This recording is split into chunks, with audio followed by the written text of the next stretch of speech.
Pittsburgh Steeler fans, welcome back to another episode of the Steelers Preview. I am Jeff Hartman, co-editor of BehindTheSteelCurtain.com. With me, as always, the triumphant trio, Bryan, Anthony, Davis. What's going on, Bryan?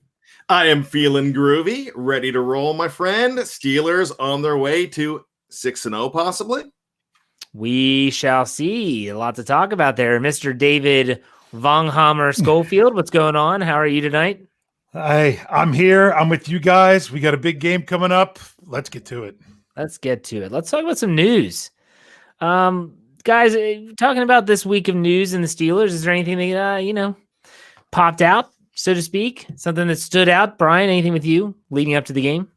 Well, just the injuries and the situations, not knowing who is going to be playing, and non-Steeler news that really stuck out to me was the fact that the Ravens are loading up. Well, let me ask you this, since you brought up the Ravens, and that's fine. That's kind of the hot button news here on Thursday. When was the last time there was an NFL team that did what they're doing? I'm talking like selling out, trying to get as many players as they can, bringing in big name guys, and actually won it all. I'm not saying it's never happened, but when was the last time you can think? You know what? I can't think right now. It's just you brought that up earlier, and I agree. And I don't think this is anything for anybody to go crazy about, but it's a typical Eric DeCosta move. Yeah, well, screw those guys. Dave, that's next week. We'll get to them next week. Dave, what's going on? What any news stand out to you? Well, first of all, just to address that issue, why worry about things not in your control? Take care of business in your own house. Let what other people are doing in their house be what it is. We'll deal with that when it comes across, because the standard is the standard, and I just don't want to paint with a broad brush. So the only other news that I'm going to say is there are some Steeler fans on social media quite upset. I actually did the article. It's the first article on the website right now about, calm down. Even though they changed which game is going to be on Sunday Night Football this week, it is not the Steelers still. It was not ever going to be the Steelers, because CBS was going to grab a hold of this game and clutch it with a killer depth grip and never let go. There was no chance they were giving up this game. Even though it's not Romo and Nance, they're still not giving up this game. Oh, who is it? Who's on the call? Ian Eagle, and is it Charles Davis that's with him? Okay. Yeah. All right. I have it right here in front of me. Yeah, Charles Davis. Yikes. And then Evan Washburn. Could be worse. Yeah. If Dan Fouts were still announcing, it could be worse. It could be worse. Last game of the season, can't hold anything back. All right.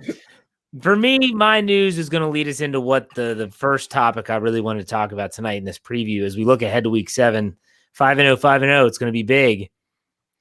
The injury report that's come out so far. Dave, let's get to it now. We'll get it out of the way early. Go ahead and read it. This is Thursday. It's being recorded Thursday nights. If you're listening on Friday afternoon, there's a good chance they've already had the diagnosis, but this is being recorded Thursday night. Dave, run it down for both teams.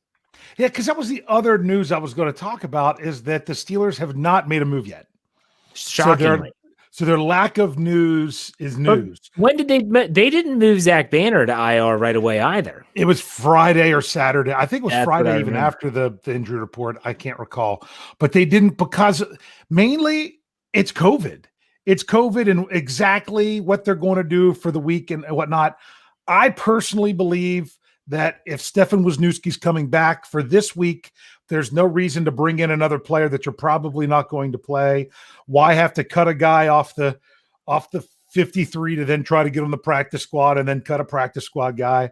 Why, if you're not going out and getting another inside linebacker, you do not have one to promote from the practice squad because you've had one inactive every week. You might as well just, if Wisniewski's coming back, put him in that spot. That's my opinion. But here, just to read it down, Devin Bush did not practice. He has been ruled out because he had surgery yesterday. Yeah. This is interesting, which is something we're going to talk about later. I'm going to leave that for last. The good news is Juju was back, as what's normally been happening. Yeah. He's out with a knee on Wednesday, and then he's back on Thursday. Well, the one week he didn't come back on Thursday. Yeah, he waited until Friday. He was back. Deontay Johnson, full participant again, 2 days in a row. That's a good sign. David DeCastro moved from limited to full. That's a good sign. And then, of course, Stephon Tuitt was a coach's decision. He was back. Marquise Pouncey was listed as a foot. He wasn't even mentioned by Coach Tomlin. I was trying to tell Jeff, calm down. It's going to be okay. I wasn't mad at that. I was mad that no one asked about it. Yes. No one asked about the foot. I understand. No one asked about the foot. I had a feeling that it was just he got his normal coach's day off, but because he had a foot, they listed it. Unfortunately, no Derek Watt, no Mike Hilton. This injury report, actually, I predicted what it was going to be before it came out. I predicted neither of those guys would practice again, but there was one thing that I didn't realize was going to happen, and that was, and I think this might have other effects and things that we'll talk about later, that one Benjamin Todd Roethlisberger was still on the injury report. He did not have an FP next to him. He had an LP. He was limited in practice. But did you see what was next to the NIR? Yes, not injury related slash personal. The reports were out there. Ben was late to practice for personal reasons that he had permission. They said, we'll work the other quarterbacks. And then even in Coach Fietner's interview, whatever it was today, he even said, yeah, Ben wasn't there to start, but he came in and he finished really strong. So it has nothing to do with his playing on Sunday. Yeah. It was just something that was going on. Don't know what. He's good. He's fine. But I don't know if Vegas might have overreacted to that a little bit. We might talk about that later. I don't know. Well, we will talk. Let's talk about the Steelers' injuries first, because this is I think a big talking point. First, let's talk about the offense. Okay, so you look at the offense. Derek Watt's banged up. He's probably not going to play, because anyone that's ever pulled a hamstring knows it's a very delicate injury. Right when you think it feels good, you go and test it and you yank it again. They're going to have to let him rest this. I don't think there's any chance he's going to play. Yeah, yank it again. But Deontay Johnson being back and David DeCastro being a full participant looks like they are both ready to go. They're ready to play. My question for Bryan first. With Deontay Johnson coming back, how does that impact the Steelers' offense, at least from a personnel standpoint, in your opinion? It just makes them more dangerous. That's one guy that, look, we always said that if you take away one of those guys, the other guys are going to step up. But when they're all in there, that team is so much harder to cover. Deontay Johnson, a lot of people have been on him lately because he's fragile. He's not fragile. He's just getting injured right now. But the thing about him, when he's in there, he is so valuable. Ben can go to him. Ben was trying to go to him in games earlier this season. The game that he got hurt, I believe, if that was the Texans game, he was going to him early and often. So, here's another guy that makes it so much harder to cover a Claypool, a Juju, a James Washington, the tight ends. Just makes it tougher. So he is so crucial to this team. But at the same time, someone is going to have to lose snaps because they don't run a lot of 4 wide receiver sets. They just don't. And if they do, a lot of times they include tight ends and not just put 4 pure wide receivers out there. So in your opinion, Bryan, who loses snaps with Deontay Johnson back? It really just depends on the situation and what packages they want to run at the time. This is, possibly a play it by ear situation, but they're definitely going to want to use Chase Claypool in a lot of spots. So it could be by the series. You just have, this is the situation built for James Washington. This is the one that we have Juju earmarked for. So, there you go. Dave, what are your thoughts on that situation with Deontay Johnson expected to be back this Sunday? All right. Who's going to lose? I was trying to look up something really, really quick to give a better answer for this, but who I believe is going to lose some snaps would be one Ray McLeod. How many snaps was he getting? He wasn't.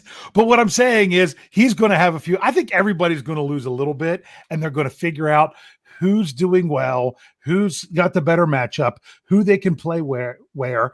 I got an email today where I was corresponding with Captain Underpants and was wondering about who should play in the slot. I'm like, I don't want to know who's playing in the slot because I want the other team to not know who's playing in the slot. I love that the more options that you have of guys that you could put in different places, then you can work the matchups that you really want. So in case you're wondering, Ray McCloud had 13 offensive snaps against the Browns.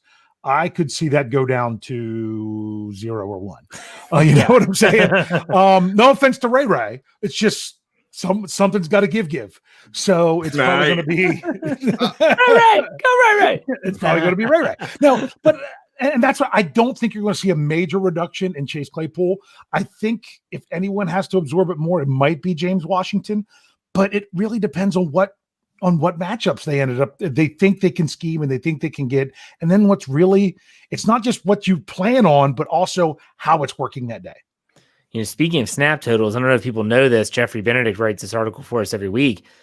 Chase Claypool played the most snaps for a wide receiver for the Steelers, I believe, the last 2 weeks. That's even more than Juju Smith-Schuster. They had him out there early and often. They clearly are dedicated to getting this guy on the field to try to at least be a distraction, if anything.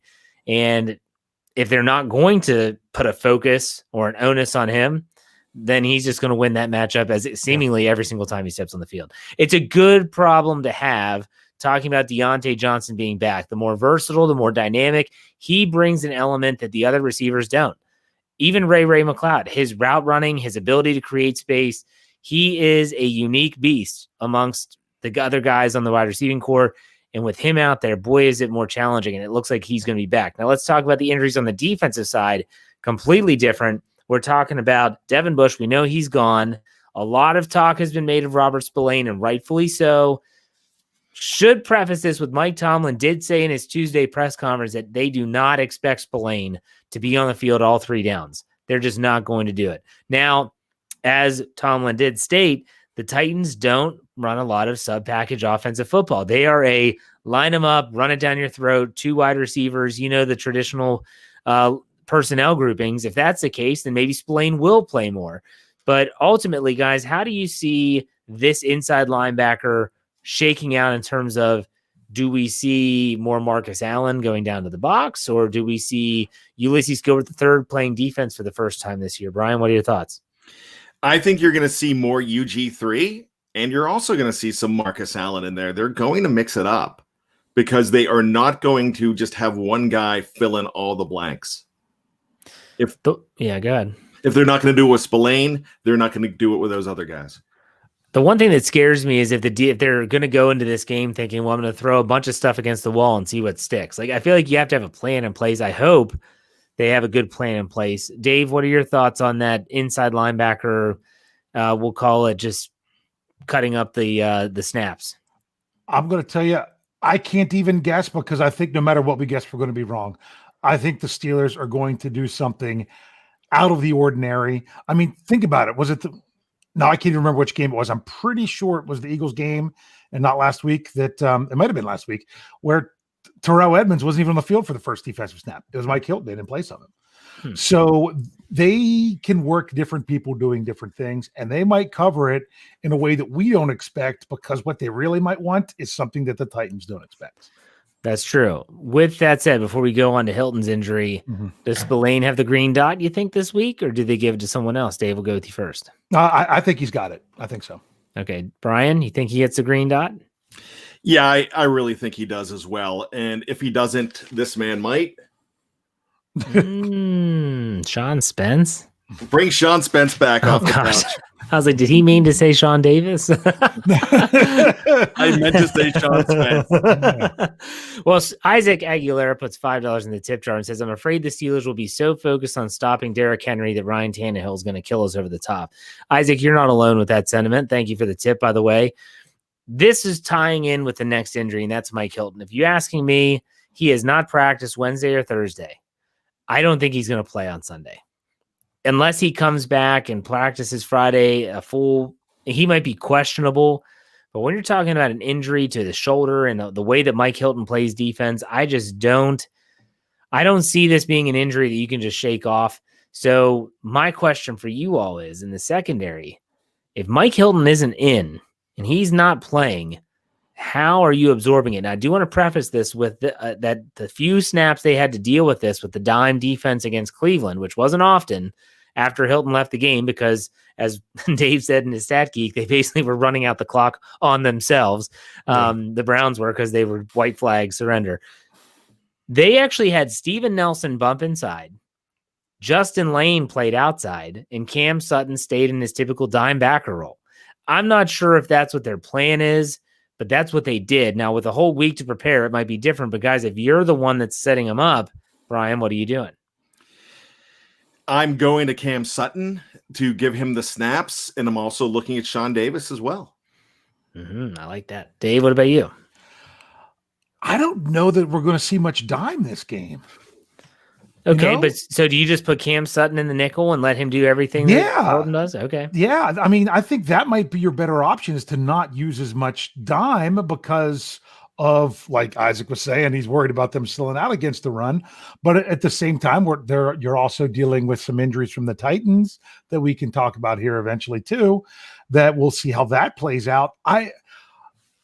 Bryan might be right where they could use Sean Davis or something like that, or do what they did there, since I don't know that it'll be many more snaps than what they did on Sunday.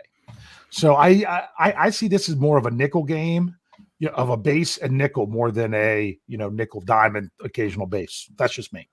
I think that if there's a game where you're thinking, okay, even if we want to substitute Hilton in the nickel and you want to put Davis in there, this is probably the game to do it, because he's a bigger body. I mean, not that Cam Sutton can't tackle, he can, but bigger body, safety, used to that contact.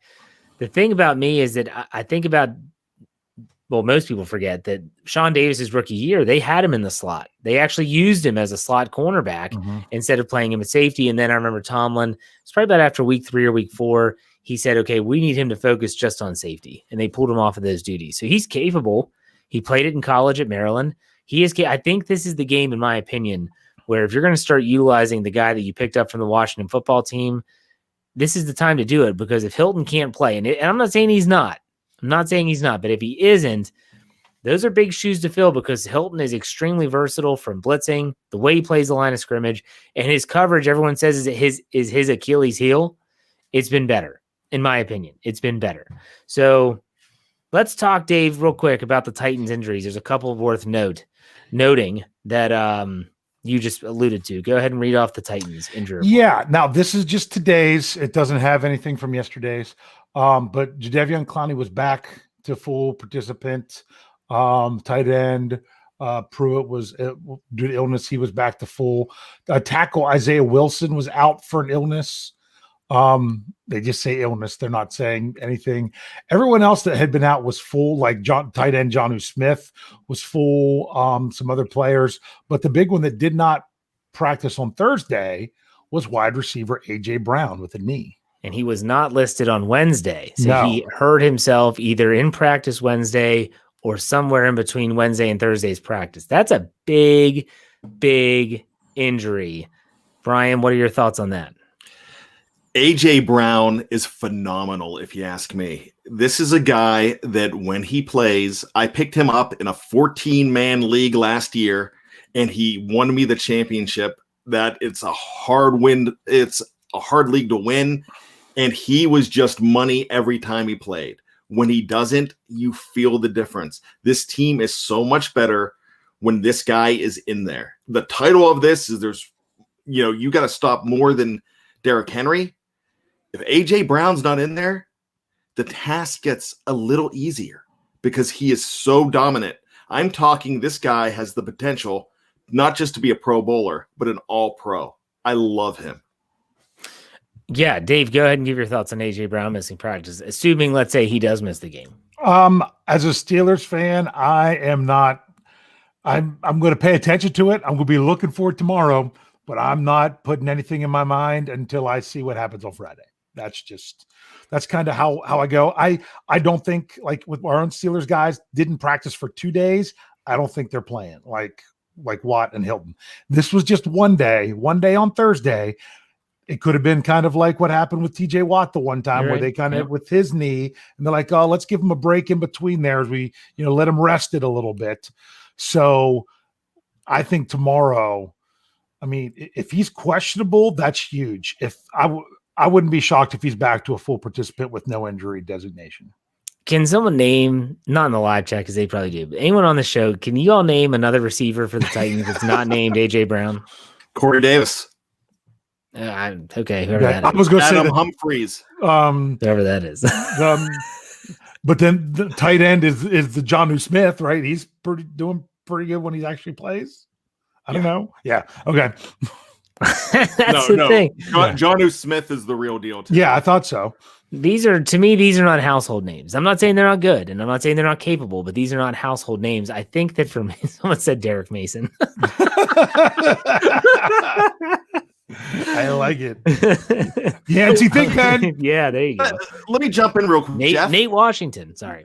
After this week, you are going to be looking for Jonnu Smith every week in your FanDuel. Trust me. Okay. Guy's that good. Hey, what was he? Sick, Dave? Is that what it was? No, his ankle injury. I don't think he played Okay. last week. I don't know. Did he? Or there was a question if he was going to play or not. I can't remember. Okay, whatever. So that's some injuries to watch there. But honestly, I think that the Titans are a pretty healthy team, all things considered. They did lose their left tackle, Luan. Is that how you say it? Luan is what I understand. It's Luan. Sure. But guys, let's talk about this upcoming game. What about the Titans that's not named Derrick Henry, since that's the title of this podcast? What about the Titans that's not named Derrick Henry scares you about this upcoming matchup? Well, Dave, we'll start with you. Honestly, it's Ryan Tannehill. Okay. I mean, that's the one thing, and this is what Tennessee's been. That's why they're putting up 30. They put up 30 points, more than 30 points in weeks 2 and 3, and more than 40 points, I think, in 5 and 6, maybe. Yeah. And that's just going off memory. I don't have it in front of me. I know it's over 30 for the last 4 games. And a lot of that isn't just because of Derrick Henry. It's what Derrick Henry opens up, sets up. You know, you pay attention to Derrick Henry, and then all of a sudden, boom, Ryan Tannehill gets you. Now, this is what you were supposed to. This is what was supposed to be the case with that mistake by the lake with the Brownies team. You know, that's what they were supposed to be, that, oh, you're going to pay so much attention to that running game, and then all of a sudden, ooh, Baker Mayfield's going to get you. No, he's not. As you know, Baker Mayfield sucks. So, but yes, that's does. Not the same with Tannehill. He is a player that was not having a good NFL career and then finally got in the right situation to show what he can do, and he can. But it's kind of like what has been going on with Ben Roethlisberger this season. He hasn't had to throw the team on his back all the time, but when he has, he's been able to step up to it. So that's something. And I mean, we can't just go off the Browns game. We know that before that, when you look back to the Eagles game, that what the Steelers were doing and trying to, take out Zach Ertz, that they were giving up yardage and stuff in the passing game. So you always got to remind yourself, if they're so focused on Henry, are they going to open up that passing game? So I'm not saying that it means it's going to win, that the Titans are going to win or the Steelers will lose because of that. But other than Derrick Henry, that's what you have to worry about. Bryan, do you echo that sentiment, or is there something else? There is something else. It's the 1997 third-round pick of the Pittsburgh Steelers, when Michael George Vrabel. That guy is a wizard, and he comes up with the craziest stuff to Jedi mind trick officials, as far as these weird loopholes on the field. Up with. I mean, this guy is actually really, for me, he's a top 5 coach right now. And I think he's that good. So I think that he is one step ahead of everybody else when he's coaching a game. So I'm not saying that he's going to be one step ahead of Mike Tomlin. All I'm saying is that he thinks like Belichick. He played under Belichick. He played under Bill Cowher as well. He played under 2 legendary coaches, one in the Hall of Fame, one that is a sure Hall of Famer. That if anything's a lock, Belichick is. So this guy has been around it his entire life. And as a coach, I'm really looking at Mike Vrabel as being one of the best that we're going to see in a long time, as far as top 5 right now. So he could really, he's in the laboratory right now. Well, yeah, he's from the Belichick tree. He knows all the tricks of the trade. For me, Dave said it well, but I look at the Titans offensive line, and not only are they opening up holes for Derrick Henry, but they're keeping Ryan Tannehill clean. You can check out my Let's Ride podcast Friday morning, and I dive into a lot of numbers because Dave was generous enough to share his numbers. I kind of couldn't read his chicken scratch a lot of times. But I told you it was going to be a problem. The Tennessee Titans have only given up 6 sacks all season, and that's pretty remarkable. I mean, Tannehill has been pretty. He's been clean. He's been clean, and you can say it's because of the running game. It doesn't matter. He hasn't been sacked. I don't care what the root cause of it is. The offensive line has been keeping a pass rush off him. Now, have they played a team that has such a pass rush like Pittsburgh, who has 24 sacks on the season? No, I don't think that they have. But at the same time, we know that the Pittsburgh defense is predicated on getting pressure on the quarterback. They're going to blitz you. They're going to sell out to get to the quarterback. And they're not going to get to you. They're going to hit you, and they're going to want to rattle you. I'm not sure if Ryan Tannehill falls into that category of quarterbacks that can be rattled. Baker Mayfield falls into that category of quarterbacks that can be rattled. Ryan Tannehill's a tough guy. I remember them playing him in Miami. He takes shots. He's a tough cookie. They are going to have to get to Ryan Tannehill, in my opinion. And they're going to have to at least pressure him into getting rid of the football. And he gets rid of the football quick, not as fast as Ben Roethlisberger, but they don't want him dropping back in 7-8 step drops. The Steelers and that offensive line of the Titans is going to be something to watch. I'm not going to say it scares me, but it certainly is a red flag because Pittsburgh is so reliant on getting to the quarterback that the fact they've only surrendered 6 sacks this season, and the Steelers have only given up 8, by the way. They've only given up 8. So kudos to the Steelers offensive line as well. So real quick, anyone want to say anything else? Brian, you good? I want to, echo what you said about Ryan Tannehill. He was the right guy with the wrong franchise in Miami. And when he gets with a pretty good franchise with guys around him, he's so much better of a player. But we mentioned it earlier when we were talking about the injuries. Taylor Lewan, left tackle, he's out. That's a big problem. Yeah. So those 7 sacks have a potential to really go up. They could. Let's look at some other numbers here before we take a break. And then when we come off the break, we're going to talk about our X factors, over under predictions, bold predictions, and then some trivia to finish out the end of this. We always do in part 2. And you look at some of these numbers for the Tennessee Titans and the Pittsburgh Steelers. These are some of the numbers that I looked up. So in terms of the mirror images of each other, in terms of turnovers, giving the ball away, Pittsburgh's given it up 4 times, Tennessee 3, taking it away. They've both taken it away 9 times. So 9 times. That's right. In terms of sacks that they've gotten, we know Pittsburgh has had 24 sacks on the season. Tennessee has 7. So the Tennessee Titans are protecting Tannehill, but they can't sack the opposition to save their life.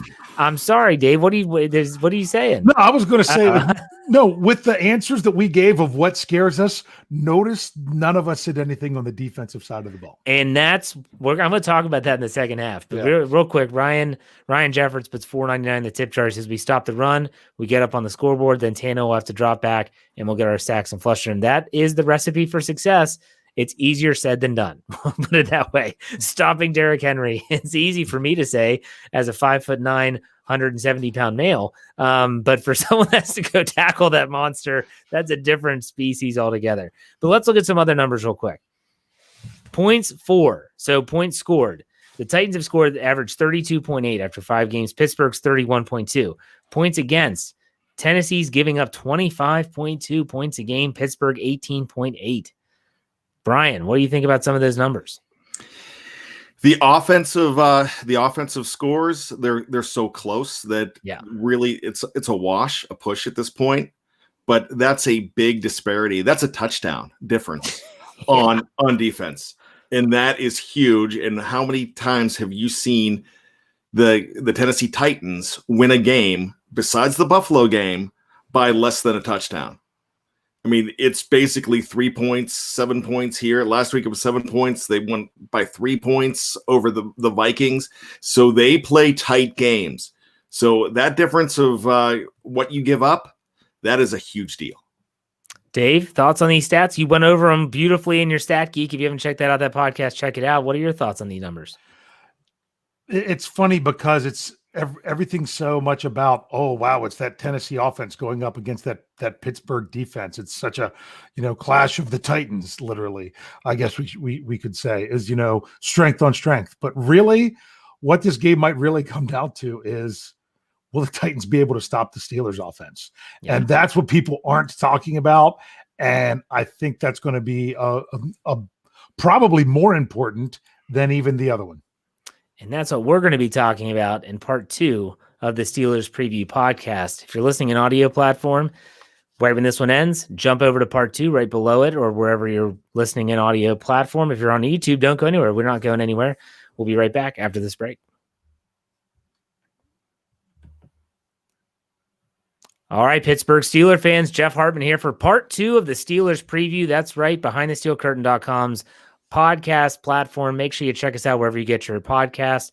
Google Play, iTunes, Apple Podcasts, Stitcher, Anchor, Pandora, Spotify, you name it. We're there. Search Steelers. You'll find us. We're probably one of the first podcasts available. Joining me as always, Bryan Anthony Davis, the podcast producer, Dave Schofield, the other co-editor. I'm the other co-editor. We are co-editors. We're all co-editors. It's all fun and games. Let's talk about the rest of this matchup. Steelers, Titans, 5-0, 5-0. There's only 3 unbeaten teams left, the Seahawks, Steelers, and Titans. But on Monday, there will only be, maybe only one, but there's at least going to be one less. We'll put it that way. So, guys, let's talk about X factors. We always do this in part 2 of our podcast, X factors. Who is that one player? And we'll do an offense and a defensive one as usual. Who's your offensive X factor for the Steelers this week? We're going to start with Bryan. Go ahead. I am going to go with Eric Ebron this week. I think it's really important to establish the tight end over the middle. They're going to be paying a lot of attention to the wide receivers. Remember, you can't pay attention to them all. But Ebron, I'm looking at over 8 as far as receptions from him. Ooh, we'll get into over-under here in a second. I didn't put that one on there. I like that. Dave, who's your offensive X factor in this matchup? I just changed my mind. I'm gonna leave one for you. I'm going to go James Conner. Okay. Because this was almost ended up being your trivia, but Jeffrey Benedict gave me the trivia for tonight, so I gave him some stuff that he used last night. Do you realize every time James Conner has rushed for over 60 yards in a game, the Steelers have been victorious? Every time James Conner has gone over 60 yards rushing in a game, they are undefeated. Well, they have been victorious. Sorry, they're undefeated. It was they're 11-0-1. They had the tie. I heard that on the Stat Geek, and I literally was in the gym. I was like, "Are you serious? 60 yards? That's it? Yeah. 60 yards? He goes over 60 yards on the ground. That's crazy. So that's why I'm just going to go there, just because I think if James Conner can get rolling in the run game, that could really help, even with the Steelers controlling the clock more, and that'll also open up the passing game. This is probably where you were going to go, Dave. I'll go ahead and take it. It's Ben Roethlisberger. Yeah. It's Benjamin Todd Roethlisberger, because this is a game, I think, that I said it on my Let's Ride, and I don't want to give too much away, that I think this is the game that Ben makes out.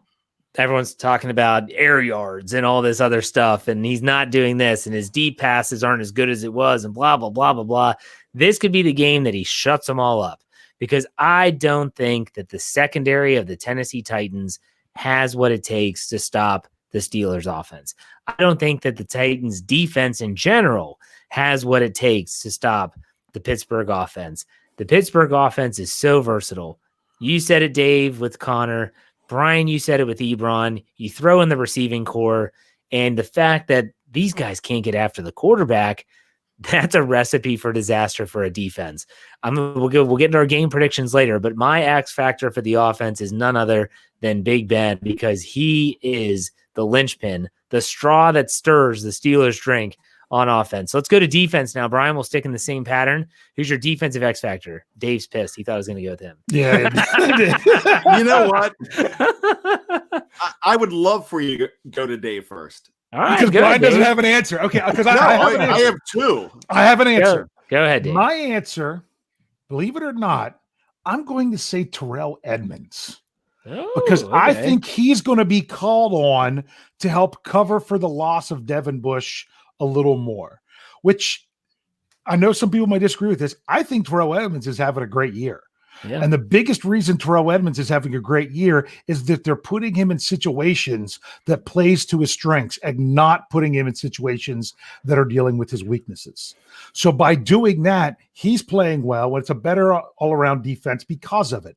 This might, but I think part of the reason they're able to do that is because of some of the stuff that's being done by Devin Bush. With Devin Bush being out, Edmonds might have to be a little bit more out of his comfort zone and do a little bit more than what he has been. So therefore, he needs to be able to step up and do a little and have a little bit more versatility. All right, Brian. I don't know if Edmonds was one of your two, but go ahead. No, he was not, but that's fantastic because I'm jumping on the Fedarius Terrell Edmonds bandwagon because I tell you what, he is having a good year and he's very important. He's always going to be the whipping post, but I really like what he's doing. You know, the reason I wanted to throw it over to Dave because I just did not want to be Captain Obvious with this, but I've got to go Captain Obvious, and it's Vince Williams. You're stopping the run, and Vince Williams has to be all over this game. He's going to be all over this game. You know, it's Vince Williams v. Derrick Henry. Florida State versus Alabama. You know, this is a big matchup. Yeah, I'm going to go with my X factor on defense. And I'm going to say Minkah Fitzpatrick. He had the pick six, and I'm not expecting that again. But, you know, I have this gut feeling, and this is nothing more than a gut feeling. There's nothing else that I've seen.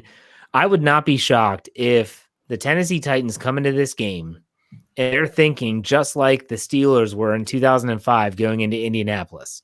If you remember that divisional game before Jerome Bettis' fumble, what did they do? They came in, everyone thought they were going to just grind it out with the bus, and they threw it, and they threw it, and they threw it, and they threw it. And they used the pass to open up the run. I would not be shocked if the Titans are banking on the Steelers to sell out and stop Derrick Henry and try to go over the top. This is where Minkah Fitzpatrick can make his money, meaning he can take advantage of Tannehill. Tannehill got a little loose with that football last week against Houston. If you watch that game, I think he threw at least one interception in that contest. I think Minkah Fitzpatrick, that one pick might have been just what he needed to kind of get over that hump and to become that difference maker that we all got comfortable seeing in 2019. My X factor is going to be Minkah because, and it also goes into what Dave said, without Bush, he's going to have to communicate even more. He's going to have to be more of a field general. Because I think it's easy to say Spillane is a guy because as an X factor because he's filling in for Devin Bush. But I think that you got to do it as a team. It's going to be a team that's going to absorb Devin Bush's loss, not just one player.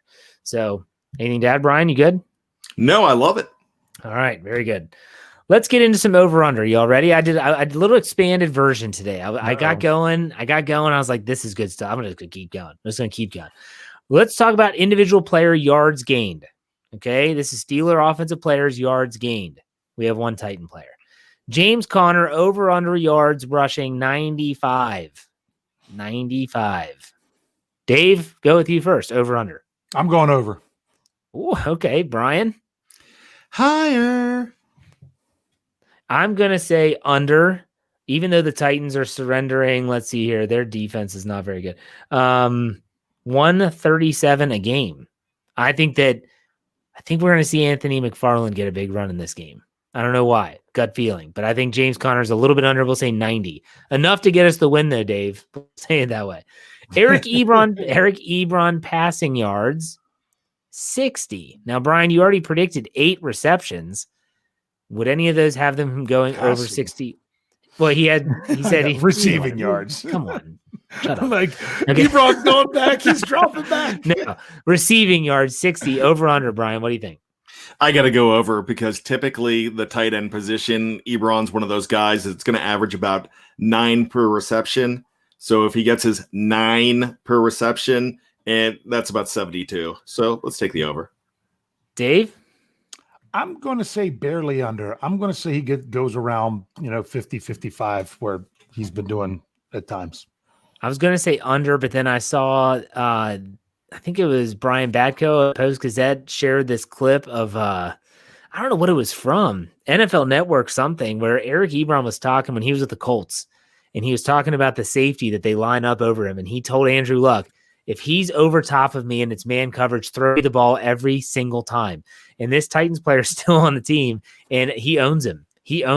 And you forget that Eric Ebron has this connection with the AFC South. He's known these defenders for the Titans. He played them when he was with the Colts. I'm going to go over. I think Ebron has a game. I think he goes over 60. Okay, let's go Juju Smith-Schuster. This pains me to even say this number.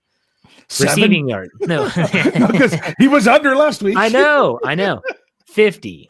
This is horrible, but 50. Juju Smith-Schuster, 50 yards receiving. Dave, over under. I'm going to go over on this one. I don't know that he'll get to 100, but I think he can crack 50 this week.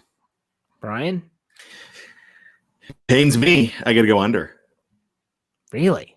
Yeah, maybe about 40. But here's the thing. Doesn't matter. Remember what I said last week. Mm-hmm. Professor Plum, Colonel Mustard.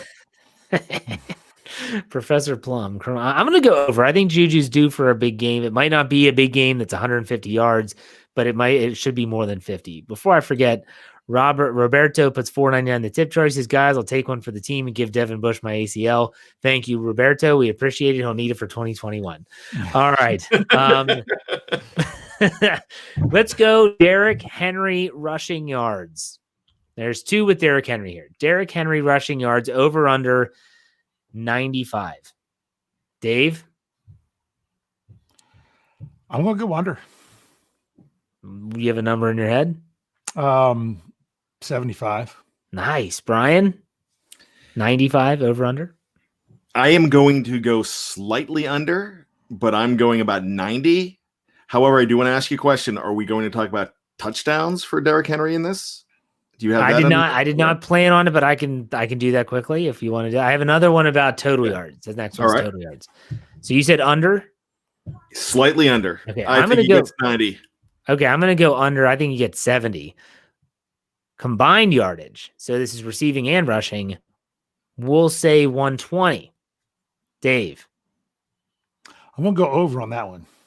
So you think he's going to be more of a passing threat? I think he might even have more receiving yards than rushing yards. It just, I don't know why it just feels that way. Just because, mainly because that would have been like Devin Bush covering there. So we'll see. Okay. Bryan, 120. I think over. I think he's going to have one big reception.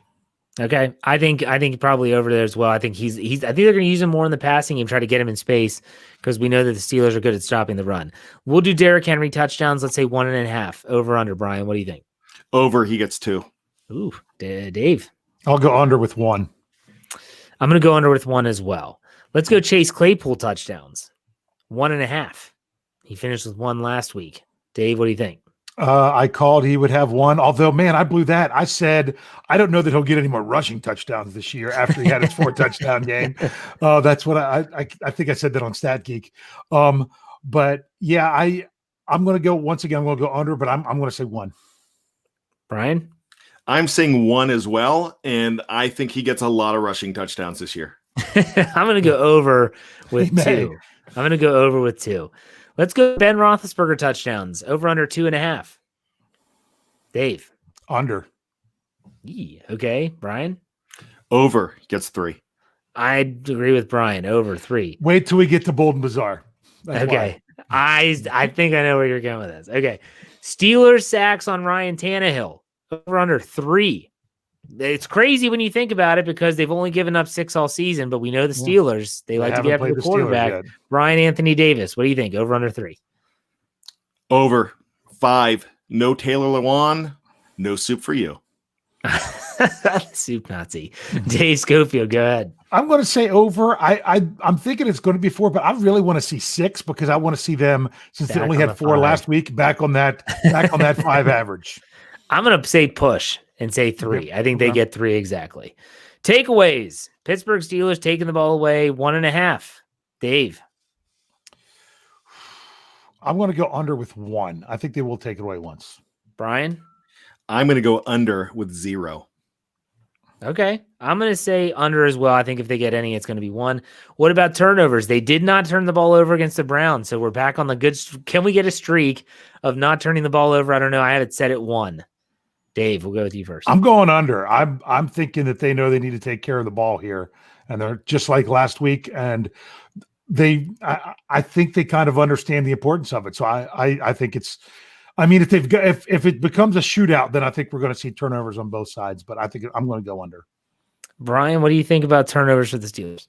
This is a turnover-free game, 0. I agree with 0. I think they protect the football and they start a positive streak. Last one before we get into points scored. Sacks on Ben Roethlisberger. Let's say the line is set at 1.5. Bryan, we'll go with you first. Over 2. Dave. Under 1. 1 is a good one. I was tempted to go 0. I was going to say this might be a game where they keep them clean altogether. I mean, Tennessee has 7 sacks on the entire season. They played 5 games. Depends on how many times he has to drop back. True. It depends on how well they're running the football. Yes. Okay, point scored. James Conner is the X factor. Yes, very good. Yeah, we're so good at this. Point scored. Point scored. Steelers over under 29. Bryan Anthony Davis, go ahead. Over. I say over as well. Points against. We'll set the line at 24. Steelers are averaging 18.8. Dave, what do you think? Over. Right. I'm going to say push, not to give it away. All right, let's get into our predictions. Dave, the freaking line changed. I can't believe it. I swear I did my podcast for Let's Ride. I do my picks. They're awful. I've been 5-0 with the Steelers, though, by the way. And the one thing about this game was that the Steelers line at the beginning of the week was the Steelers were giving 2 on the road. And you said via our Slack channel that that's not the case anymore, right?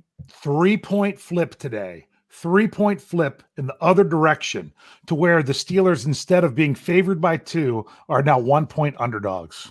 That makes no sense. It makes no sense at all. The only thing, I mean, I'm sitting there trying to figure it out. I mean, A.J. Brown doesn't practice, and they think now Tennessee has a bigger chance. What happened? The only thing I can think of is if it was a knee-jerk reaction to seeing Ben Roethlisberger is limited. That's the only thing I can think of is why it would change 3 friggin' points to where it even flips the other way. It doesn't make sense otherwise. But there was no injury designation to him missing. That's the thing. It was a personal at a doctor's appointment. I don't know. Maybe at a dentist appointment. They're tough to reschedule now in this COVID era. Yeah, they are. Okay, so the line is now Steelers are getting 1. Has the over under changed? What was it? Because it's at 50.5. I believe it was at 52.5. I'm telling you, this is a Ben Roethlisberger thing. I'm telling you, I don't know what else it could be. Why else would you drop the total points? Because if you drop the total points and flip it to now where Pittsburgh is not favored, they're saying that they think that it's Pittsburgh that's going to score less points. So it's 50.5 on yours, right? 50.5 on this one. That's on fine. The consensus at Oddshark. All right. Bryan, we'll go with you first. I believe from I saw our game picks that ran yesterday, today, one of the days, I don't know. It was today. It was today. You were the only one that picked the Titans. Now that was, I don't know the spread, but Bryan, go ahead, explain yourself on that one. Explain yourself. I plead the fifth. The reason I plead the fifth is because I'm going to get the facepalm emoji. Because those picks, I just go boop, boop, boop. It's like in summer school. C. I don't care about those picks. You know, you can go back and change it. I can't. But you'd have to actually listen to instructions in order to know how to do that. And like I say, they play a song for me in the third, fourth quarter at Heinz Field. I'm a renegade, guys. Yeah. Here's the deal. I've already put out. I've already put out Bold and Bizarre. I've already sent that to you, and I think the Steelers win this game. But I changed my score. And so I'm looking at the Steelers to, give them the points because they're going to win. So it's going to be 34-28. Pittsburgh Steelers win. All right, 34-28. Dave, what about you? You almost hit my score exactly. I have more confidence in the Steelers. I could see this being another decisive win for the Steelers. I'm going 34-26. It's going to be an 8-point game. Where, the whole difference, if you understand what happened at the end of the Tennessee game last week, you understand why the importance of an 8-point game of why it's going to be doing that. So I'm going 34-26. As I looked up the stats for my Let's Ride podcast, the one thing I couldn't stop looking at is how bad the Tennessee defense is. And I was like, I'm sorry, but if it's strength versus strength, if the Steelers defense versus a very good Titans offense kind of neutralizes each other, they're gonna win some. Steelers are going to win some because the Steelers defense is very good. I'm looking at the Steelers offense saying you have to win this game then, because you have the matchup that is better for the team, the team that we all root for. The Steelers offense is going to have to get the job done. I think they do. I think they do so handily. I like the Steelers to win. Whether they were giving points or getting points doesn't matter. I say Steelers 34, Titans 24, and that obviously says take the over. So it's funny that do we all pick 34 as our total? Yeah. For the Steelers. And I have not looked at the prediction article. I haven't done mine yet. Okay. I always do this first. Okay. Well, you said 28, right, Brian? Dave said 26. I said 24. Yeah. Yeah. It's so Very crazy. interesting. So crazy. Before we get to go ahead, Dave. I was going to say, can I throw a little something out there that's interesting? Sure. Now, the only thing that's different, sometimes you like to look at like common opponents. Yeah. Who's the common opponent so far that both the Steelers and Titans they have both defeated?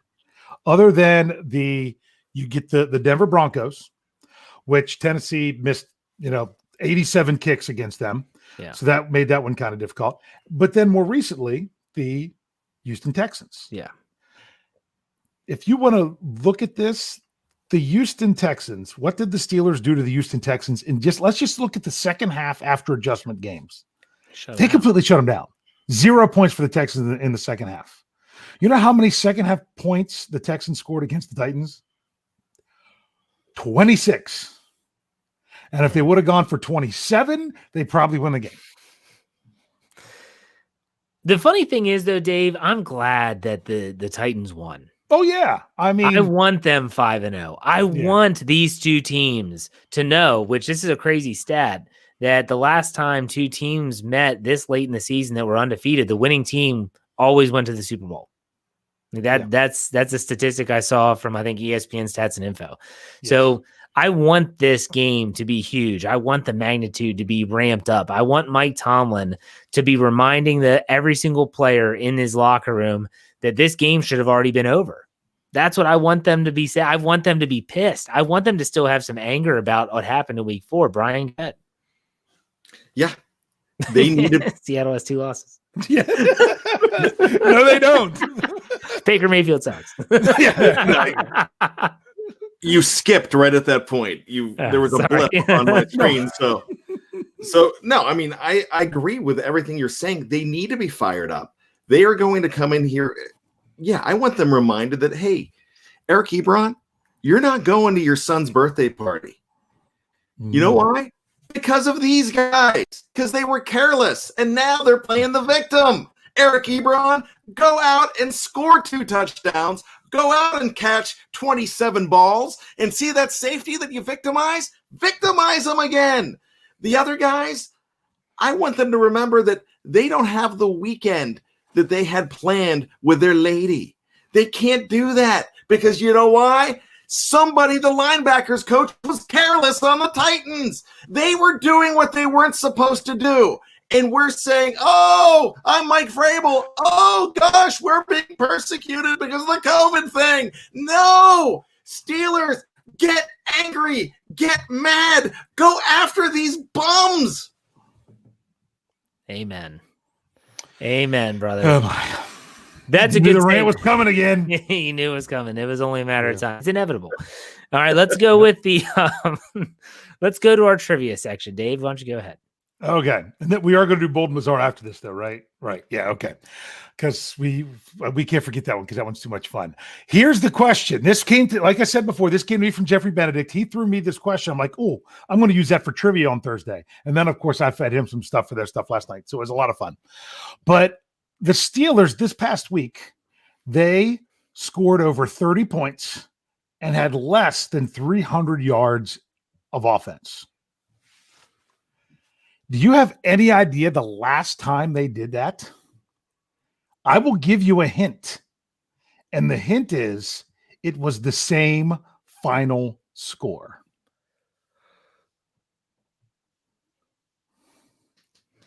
$38-7. Can you think of another infamous 38-7 shellacking? I will tell you, it is in the Ben Roethlisberger era. Is it against an AFC North team? I got it. What is it, Brian? It's 2007 Monday Night Football against the Ravens. That would be correct on November the 5th. Correct me if I'm weren't they up 35-0 at halftime? No, they were up 35-0 inside of 2 minutes, but they gave up a touchdown right before halftime. Got it. Yeah. It was almost felt like the high school rules where, if you're up 35 in the second half, the clock doesn't stop at all. So I don't know if you guys knew that rule or not. Which it's the mercy rule. But it's funny because I remember this game because it's 2007. I had just moved into my house, and my brother-in-law, Steelers fan, he had a Ravens fan as a roommate who had a best friend that was Ravens fan. I'm like, let's all just have a good time. I'll come over. This is really the first bigger game I was watching at my house, and we almost felt bad for him. It was that game was over so fast. I didn't feel bad for him. It was glorious. It was glorious. But yes, in that game, the Steelers only had, I think, 291 yards of offense. They went over 300 yards, but they had negative yards from sacks. That was a game wasn't that the game where James Harrison blew up Ed Reed on a punt return and caused a fumble, I think, and that was I think he had 4 or 5 sacks that game. He was man possessed. Difference was Ben Roethlisberger had 5 touchdowns. Yes. All right. He didn't have to throw 5 touchdowns. Last segment of the show, before we do our final thoughts, is the bold predictions, where we think about something. I actually got mine right last week. I said that Baker Mayfield is going to start the game. He's not going to finish. And he didn't finish. Bryan's long-lost son came in, Case Keenum, and had mop-up duty.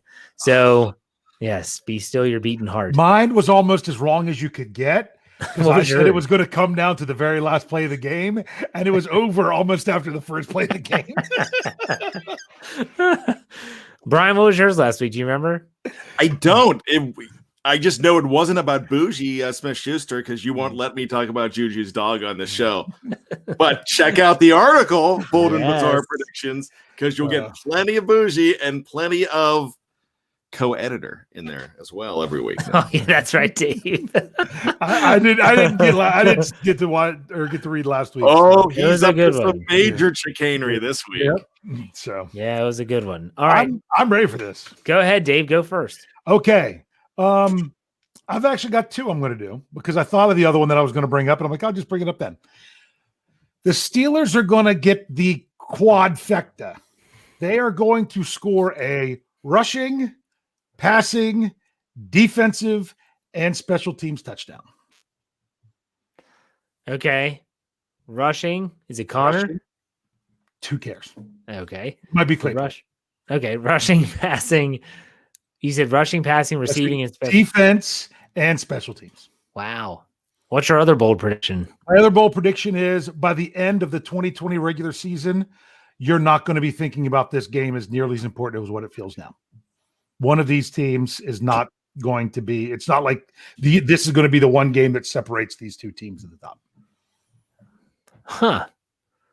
Okay. So you went right against Michael Beck's article today. He said this game is going to be for home field advantage. No, for the victor, it's going to mean a lot. Oh, yeah. Yeah.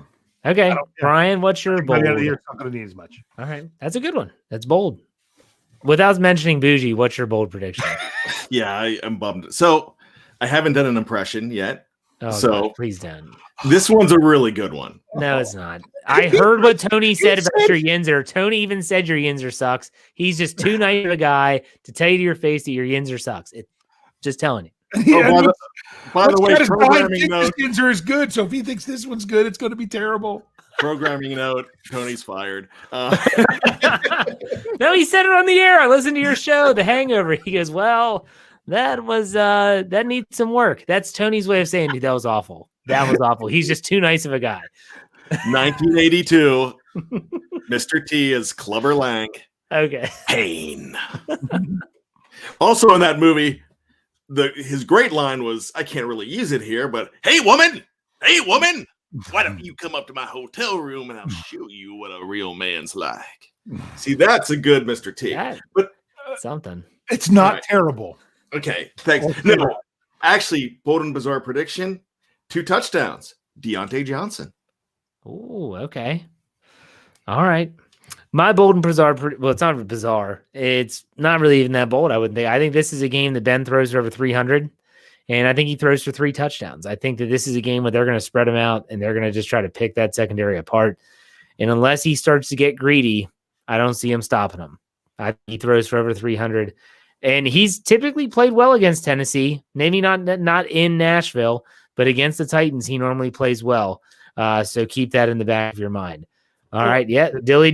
Dave's wearing the shirt. Very good. That was quoted when that was Thursday Night Football, I believe. They did the what did they call that camera? The sky cam? Sky cam. Oh, dreadful thing. I don't know, because I didn't watch the game on TV. That was the first game my brother and I attended together. Oh, that's nice. Yeah. That's good memories. Well, why don't you, Dave, since you're in a happy place, go ahead and give us your final thoughts before we call it a show. My final thoughts are, you guys are going to really let me hear it for this one.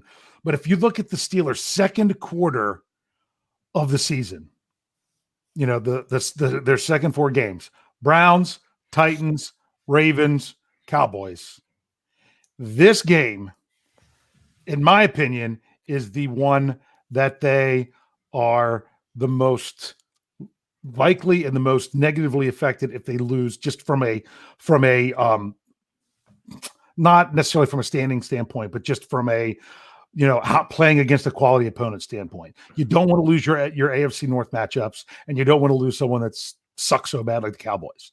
So there's no shame if they go down to Nashville and come up a little bit short, but they're not going to.